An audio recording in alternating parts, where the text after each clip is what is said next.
CBSE board 12वीं की exam में 2020 में 600 में से 600 मार्क्स लाकर सबको चौंका देने वाली दिव्यांशी जैन हमारे साथ है आज। दिव्यांशी, मैं पूरी टीम की तरफ से, हमारे सारे दर्शकों की तरफ से आपका बहुत बहुत स्वागत करता हूँ। दिव्यांशी, सबसे पहले हम आपसे ये जानना चाहेंगे कि जब आपको पता चला कि आपको 600 में से 600 नंबर आए हैं, तो सबसे पहले आपके जहन में क्या आया और आप अपनी सफलता का श्रेय किसे देते हैं? पहले तो मुझे विश्वास नहीं हुआ था कि मेरे 600 अंक आए, क्योंकि मेरे सब्जेक्ट्स बहुत थियोरेटिकल थे और मैंने ह्यूमैनिटीज ले रखी थी।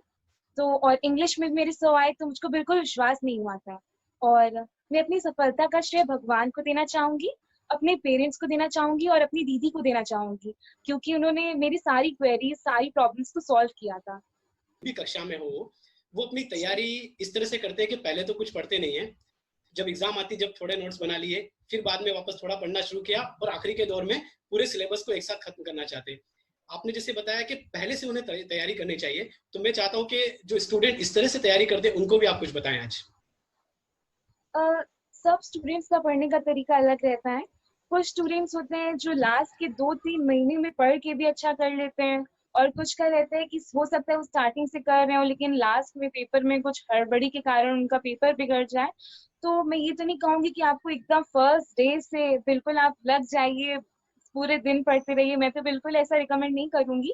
आप जितना पढ़े उतना अच्छे से पढ़ें। आप भले ही दिन में आधे घंटे पढ़ें, भले ही 1 घंटे पढ़े, 2 घंटे पढ़े, उतनी देर आप बिल्कुल मन लगा के और चीजों को समझ के पढ़ें। जब तक आपको कोई चीज नहीं समझ आ जाती है, उसको आप कोशिश करें कि आप समझें उसको। नेट है आप आज हमारे पास, तो नेट की हमेशा मदद लीजिए। आपको जो ना समझ आए वो देखिए। और आपने कहा कि जो बच्चे स्टार्टिंग से ना पढ़ रहे हो, तो मैं उनसे यही कहूंगी कि आप पेपर देने जाएंगे तो आप बिल्कुल क्रैमिंग करके उसको रट कर, वहां पे आपको याद ही नहीं रहेगा। वहां पे आपको ऐसा लगेगा आप चीजों को कनेक्ट नहीं कर पा रहे हैं। आपको लगेगा कि पेपर तो बहुत अलग है, जो मैंने पढ़ा था वो बहुत अलग है। तो आपके जो लास्ट डेज होंगे वो सिर्फ रिविजन के होने चाहिए, और उससे पहले का आपको जो आप पिछले साल के पेपर्स आप थोड़े एनालाइज कर सकते हैं। और स्टार्टिंग आपको हमेशा प्रिपरेशन से करनी चाहिए। आपने हिंदी को छोड़कर संस्कृत को क्यों चुना? पहली बात तो मैं ये कहना चाहूंगी कि मुझे गर्व है कि मैंने संस्कृत जैसा सब्जेक्ट पढ़ा। वो इतना एंशियंट और इतना अच्छा सब्जेक्ट है। मैंने हमेशा ही से जब मैं 4th क्लास से थी तब से मेरे पास संस्कृत है, और मुझे ऐसा लगता है संस्कृत बहुत आसान सब्जेक्ट है। आसान के साथ साथ बहुत अच्छा। आप उसमें जो पढ़ते हैं वो आप अपनी लाइफ में अप्लाई कर सकते हैं। जो उसकी सूक्तियां हैं, श्लोक्स हैं, जो कि बहुत फेमस भी होते हैं, हर जगह आप देख सकते हैं कि बोर्ड्स पे, पोस्टर्स पे बहुत अच्छे तरह से लिखे रहते हैं। तो ये बच्चे जिन्होंने संस्कृत नहीं भी ली है उनको भी संस्कृत देखना चाहिए कि संस्कृत के श्लोक का क्या मीनिंग है। तो मैंने इसीलिए संस्कृत ली थी, मुझे अच्छा लगता था पढ़ने में। मात्र के लिए समान भाव रखने वाले परम उपकारी गुरुदेव श्री नए पद्म सागर जी महाराज साहब, हम आपको बहुत बहुत वंदन करते हैं कि आज पूरे भारतवर्ष के अंदर 12 लाख बच्चों ने 12th स्टैंडर्ड की एग्जाम दी और उसके अंदर प्रथम उत्तीर्ण होने का यश लगा है। आज दिव्यांशी जैन ने इतना बड़ा रिकॉर्ड बना दिया, अनेक बालकों के लिए वो रोल मॉडल बन गई है। और आज हमें गर्व होता है, प्राउड फील होता है कि इनके माता पिता और उनकी बड़ी बहन के पुरुषार्थ से और ये बालिका ने अपनी लगन और मेहनत से पूरे देश के अंदर जैन धर्म का भी नाम रोशन किया है। इसलिए बालिका को, उनके पूरे परिवार को सबसे पहले मैं दिल से बहुत बहुत आशीर्वाद देता हूँ। 6 के 6 विषय में मुझे विजय भाई बता रहे थे दिव्यांशी ने क्या रिकॉर्ड किया। संस्कृत भी सब्जेक्ट लिया, 6 सब्जेक्ट, और 6 सब्जेक्ट के अंदर 100 में से 100 लेकर के आना, ये कितना बड़ा करिश्मा होता है। आज हम सभी इतना बड़ा प्राउड फील कर रहे हैं। इतने हमको कहना चाहता हूं, यदि आप होनहार बनना चाहते हैं, आप टैलेंटेड बनना चाहते हैं, एक बार पढ़े और याद हो जाए वैसा चाहते हैं, तो ज्ञान की आशातना ना करें। हमारे यहाँ कहते हैं कागज के ऊपर पाम नहीं रखना, कागज को जलाना नहीं, झूठे मुंह बोलना नहीं, लिखे हुए अक्षरों पे पांव रखना नहीं, लिखे हुए कपड़े पहनना नहीं, क्योंकि उससे ज्ञान की आशातना होती है। धर्म से विरुद्ध बोलना नहीं, ये ज्ञान की सबसे बड़ी आशातना है। और पढ़ाई करते वक्त आई डिस्टेंस जितना कम हो, दीवार के सामने मुंह रख के पढ़े तो फटाफट याद होता है। लोग है, आज सुबह ही हमने पूरे देश के तमाम धर्म और तमाम जाति के बालक और बालिकाओं के लिए 5th स्टैंडर्ड से 12th स्टैंडर्ड तक के तमाम देश के सभी धर्म, सभी जाति, सभी प्रांत के बालक और बालिकाओं के लिए IAS, IPS, IRS ट्रेनिंग का ऑनलाइन आज सुबह ही शुभारंभ किया है। ऑनलाइन पढ़ाई, ताकि उनको ब्रीफिंग मिले, उनको उस प्रकार का प्रिपरेशन करने का मौका मिले और ग्रेजुएशन के बाद वो IAS वगैरह की पढ़ाई के अंदर आगे बढ़े। Indian administration service, Indian police service, Indian revenue service, Indian foreign service, Indian forest service, इनकी सबसे अहम भूमिका है। जो एडमिनिस्ट्रेशन के अंदर जो हमारे सेवा भावी, देश प्रेमी, व्यसन मुक्त हमारे यदि IAS, IPS की संख्या बढ़ जाए तो ये भारत देश बहुत तेजी से विश्व पर श्रेष्ठ संस्कृति का आदर्श देने में कामयाब हो जाए। और इसके लिए मुझे दिव्यांश जैन को देख करके बहुत खुशी हो रही है, बहुत आनंद हो रहा है। और मैं आज पूरे जैन इंटरनेशनल ऑर्गेनाइजेशन और उसकी तमाम ब्रांच और उनके जितने भी डायरेक्टर आज जुड़े हैं, सबको ये कहना चाहता हूँ, ये बालिका को जो भी पढ़ना है, जहां भी पढ़ना है, जितना भी पढ़ना है, आपको विश्व के कोई भी देश के अंदर ये बालिका के लिए संपूर्ण सहयोगी बनना है। और मैं यहाँ एक सबसे बड़ी बात है, 2 बिटिया है, लेकिन बेटों को टक्कर मारे उससे भी बेहतर ये बिटिया है। और मैं सच कहता हूँ, जमाना ऐसे भी बेटियों का ही है। बेटों का जमाना बहुत अभी बचा नहीं है। बेटे ऐसे ही ये समझते हैं कि वो तो विरासत में सब कुछ मिल जाएगा और वो कुछ नहीं कर सकते। जिनके पास चैलेंज है, जिनके पास संकटों के बीच में रास्ता निकालने की ताकत है, जिनके पास असंभव को संभव करने का मादा है, वही इस विश्व के अंदर सफलता को प्राप्त कर सकते। विदुषी आर्या साध्वी श्री मीनाक्षी जी महाराज साहब का, उस बालिका को महाराज साहब की ओर से भी, हमारी ओर से खास आशीर्वाद कहिएगा। वो भी पूज्य साध्वी जी भगवान कई बालिकाओं को IAS, IPS बनाने में कामयाब हुए हैं। उनकी प्रेरणा और उनके आशीर्वाद, उनकी मेहनत से अभी तक में 125 से ज्यादा लड़कियां देश में IAS, IPS बन चुकी है। अपने सेंटर से पिछले साल नम्रता जैन करके बालिका पूरे देश में 12वें नंबर पे आई थी, पूरे देश में। और वो महाराज साहब, मीनाक्षी जी महाराज साहब की प्रेरणा और आशीर्वाद से आई थी। उन्होंने भी आपको विशेष आशीर्वाद कहलाया है कि गुरुजी, मैं एक बात का जिक्र आपको यहाँ पर करना चाहूंगा कि जिस तरह से हमारी संस्कृति में अंग्रेजी आई और हमारी संस्कृति को जिस तरह से उसका नुकसान उठाना पड़ रहा है, वो तो सब जानते हैं, लेकिन उसको बैलेंस करने का काम दिव्यांशी ने किया।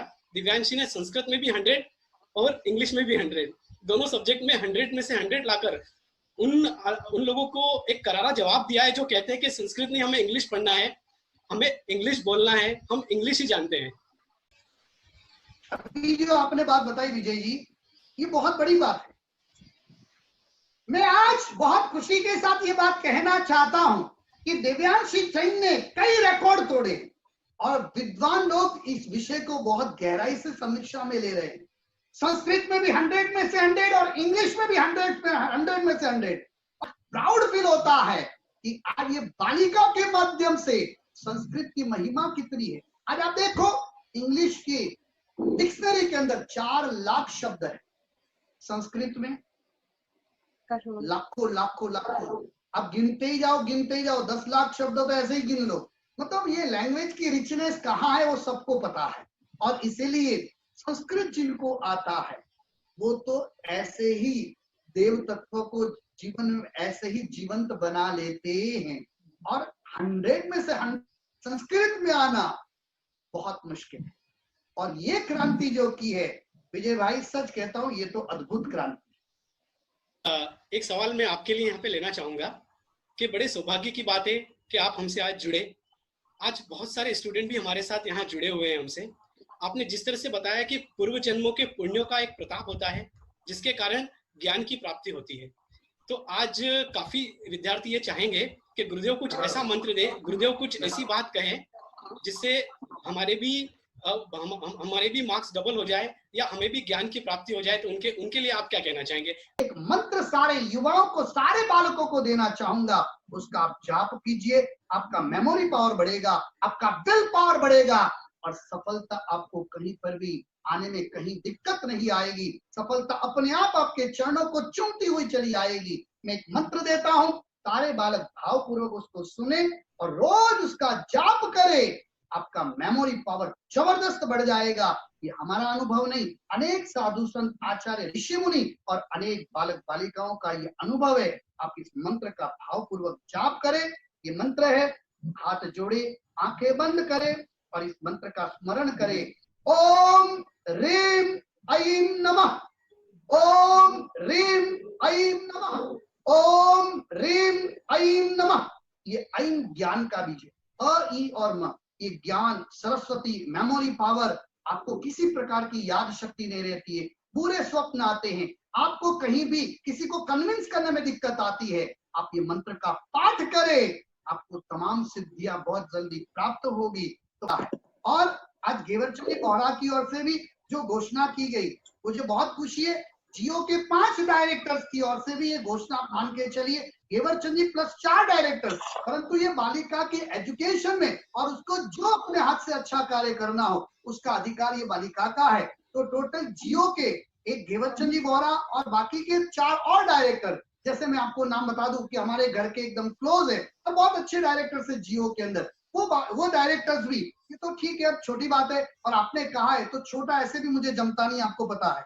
तो हमारे विजय जी झारझुड़, हमारे महेंद्र तुरकिया जी, साथ में हमारे डायरेक्टर वीरेंद्र भाई शाह, हमारे जयेश चौकसी जी जो ग्रुपिक फार्मा के, ये सारे डायरेक्टरों की ओर से दिव्यांशी के उनकी इच्छा से जो भी पढ़ाई में उपयोग करे, अच्छे काम में उपयोग करे, उनकी मर्जी है और पैसा कोई मैटर नहीं होता। ठीक, एक सम्मान का एक तरीका है कि बालिका ने इतना अद्भुत कार्य किया है। तो दिव्यांशी जी को जियो के 5 डायरेक्टर की ओर से आप 1-1 लाख रुपए की राशि तत्काल पहुंचाए। और वो राशि, उनको कोई मूल्यवान नहीं है, लेकिन उनके टैलेंट का एक छोटा सा अनुमोदन, केवल छोटा सा अनुमोदन ये टैलेंट का है। तो आज ये दिव्यांशी जैन को हम बहुत आशीर्वाद देते हैं और उनके टैलेंट की हम तहे दिल से बहुत अनुमोदना करते हैं। तो आपने एक बहुत अच्छी बात कही गुरुदेव कि पैसा कोई बड़ी चीज नहीं है। पैसा तो आता है और जाता है, लेकिन जिस तरह से पैसा अगर समय पर मिले और उस समय और उस उद्देश्य को पूरा करने में वो सहायक बने, तो जिंदगी भर दिव्यांशी को ये बात याद रहेगी कि एक शो हुआ, रविवार का दिन था, नॉलेज की बात एक्सपर्ट के साथ चल रहा था, गुरुदेव आए, गुरुदेव ने इस तरह से ऊर्जा का प्रवाह किया कि जिंदगी पूरी बदल गई। जैन इंटरनेशनल ऑर्गेनाइजेशन के डायरेक्टर जुड़े, उन्होंने अपने अपने रूप से सहायता करने की जो कोशिश की वो बहुत बड़ी थी। दिव्यांशी, आपको बहुत बहुत बधाई। कुछ कहना चाहते हैं आप? जी, मैं धन्यवाद करना चाहूंगी। आपने जो धनराशि बताई उसका मैं धन्यवाद करना चाहूंगी, और आपने मुझे अपने शो पर बुलाया इसका भी, और गुरु जी ने जो मुझे आशीर्वाद दिया है उसके लिए भी मैं धन्यवाद करना चाहूंगी। गुरु जी को वंदन।